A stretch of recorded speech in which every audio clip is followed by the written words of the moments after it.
Hi welcome to my channel. இன்றைக்கி நம்ம அன்னம் சீரியலில் என்ன நடந்தது அப்படிங்கிறத பற்றி தான் இந்த வீடியோவில் பார்க்க போகிறோம். அதுக்கு முன்னாடி நம்மளோட சேனலை சப்ஸ்கிரைப் பண்ணாதவங்க சப்ஸ்கிரைப் பண்ணிக்கோங்க. இந்த வீடியோ உங்களுக்கு பிடிச்சிருந்ததுன்னா ஒரு லைக் பண்ணுங்கள். அன்னம் கார்த்திக் இவங்க 2 பேருமே சரவணன் வந்ததை நினச்சி பயங்கரமாக வருத்தப்பட்டுட்டு இருக்காங்க. சரவணனும் உங்கள் 2 பேர்த்தையும் எப்படி வாழ விடுறேன் அப்படின்னு சொல்லி பாருங்க, சந்தோஷத்தை இழக்க வைக்கிறேன் அப்படின்னு எல்லாம் சொல்லி சவால் விடுறாரு. அதுக்கு கார்த்தியும் சொல்கிறாரு, நீ எங்களை கெடுக்கிறியா, அதை நானும் பார்த்துட்றேன் அப்படின்னு சொல்கிறான். உடனே சரவணனுக்கு கோவம் வருது. என்னடா தம்பி, என்னையவே எதிர்த்து பேசுறியா அப்படின்னு கேட்குறாரு. இது ஒரு பக்கம் நடந்துட்டுருக்கிற நேரத்தில் செல்லக்கிளி தனியாக கார்த்திகை கூப்பிட்டு பேசுகிறாரு. என்ன கார்த்தி, நீ முழுசாக மனசு மாறிட்டியா, இப்போ நடக்கிற விஷயங்களை எல்லாம் பார்க்குறையில்ல அப்படிங்கிற மாதிரி அவர் பேசுகிறாரு.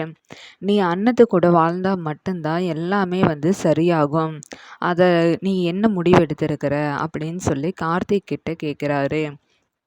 அதுக்கு கார்த்திக்கும் வெளிப்படையாக பதில் சொல்கிறாரு.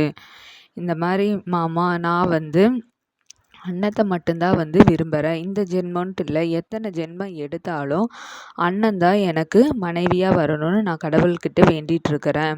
ரம்யாவையெல்லாம் நான் எப்போவோ மறந்துட்டேன் அப்படின்னு கார்த்திக் சொல்கிறாரு. இதையே கேட்டதுடனே செல்லக்கிளிக்கு பயங்கரமாக சந்தோஷமாயிருது. இவங்க 2 பேரும் பேசிட்டு இருக்கிற நேரத்திலேயே அன்னம் அந்த பக்கம் வந்தவங்க கேட்டுடுறாங்க. கேட்டு பயங்கரமாக சந்தோஷப்படுறாங்க. கார்த்திகைத்தான் தன்னை விரும்ப ஆரம்பிச்சிட்டாரு அப்படிங்கிறத நினச்சி சந்தோஷப்படுறாங்க. இதை உடனே மீனா கிட்ட ஃபோன் பண்ணி சொல்கிறாங்க. அதாவது அன்னத்தோட தங்கச்சிக்கிட்ட ஃபோன் பண்ணி சொல்லிட்டு அவங்க வீட்டுக்கு போகிறாங்க. பயங்கர ஹாப்பியாக சந்தோஷமாக இருக்கிறாங்க. இந்த நேரத்தில் கார்த்திக் தன்னோட ரூமுக்கு வராங்க. தன்னோட டைரி எடுத்து பார்க்கும்போது அன்னம் எழுதி வச்ச லெட்டரையும் பார்த்துட்றாங்க. சின்னத்தா, உங்களுக்கு ரம்யா தான் ஏற்ற ஜோடி, நான் இல்லைன்னு ஃபஸ்ட்டு எழுதி வச்சுருப்பாங்கள்ல, அந்த லெட்டர் கார்த்திக்கு இப்போ தான் கைக்கு கிடைக்கிது.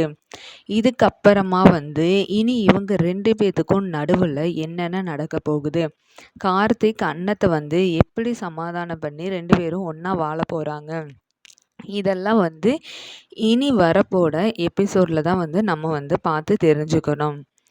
அதுக்கு முன்னாடி இனி ரம்யானால் முடிஞ்சதெல்லாம் என்னென்ன செய்கிறாங்கன்னு பார்ப்போம். தேங்க்யூ.